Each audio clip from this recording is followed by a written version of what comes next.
לפני כ6 שנים אובחן אחי דניס על הספקטרום האוטיסטי. זו הייתה נקודת מפנה בחיי. גיליתי את היופי והקסם של ילדים המאובחנים על הרצף, ועם זאת, את המקום המיוחד שהם מבקשים בעולם. החלטתי להתמסר ליצירת המקום הזה, וקראתי לו משחקייה על הספקטרום. את יונתן קשה לקחת למשחקייה רגילה.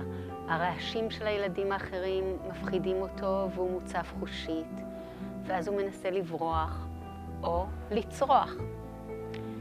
לפעמים הוא גם לא מבין את הקודים החברתיים ואיך הילדים אמורים להתנהל, מה הם אמורים לעשות. הוא מנסה לגעת באוכל של ילדים אחרים, בצעצועים שלהם, להתקרב יותר מדי, זה מפריע להם. חלק מהקשיים הלא פשוטים של לגדל ילד אוטיסט הוא לצאת איתו מהבית.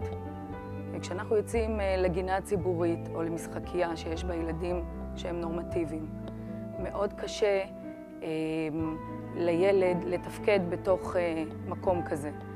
אחד הקשיים הכי בולטים זה בכל פעם שהאגם מתלהב ממשחק או מסיטואציה מסוימת, אז הוא מנפנף בידיים והוא צועק. ילדים אחרים בדרך כלל נבהלים מזה. במצבים חברתיים רגילים, בגן שעשועים רגיל, במשחקייה רגילה, הוא מתקשה להתמודד עם המצבים שבהם נמצאים שאר הילדים. ילדים רוצים להורים בצעקות שלקחו להם את האייפון. בדרך כלל אנחנו עומדים ללא מילים, מנסים להסביר. ההורים כועסים. התגובה של הורה יכולה להיות, תחנכי את הילד שלך, למה הוא מתנהג ככה. ולפעמים אנחנו עומדים עם דמעות בעיניים וחנוקים בגרון, אבל נאלצים להתנצל. לא תמיד אני אומרת שהוא ילד עם אוטיזם, לפעמים אני רק מתנצלת והולכת, ולפעמים אני גם אומרת מה הלקות, כדי שיבינו את הקושי.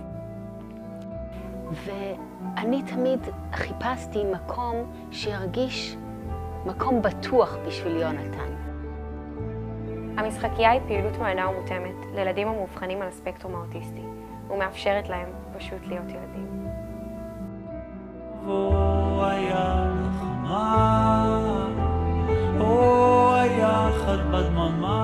המשחקייה כבר פועלת בתל אביב ובחולון ומשמחת עשרות ילדים בשבוע.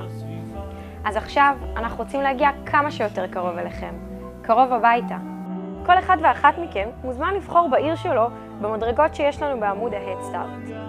במידה ועדיין לא פתחנו מדרגה לכבוד העיר שלכם, תוכלו לבחור במדרגת עיר שעדיין לא רשומה, לציין את שם היישוב שלכם ונוסיף לכבודכם מדרגה מיוחדת.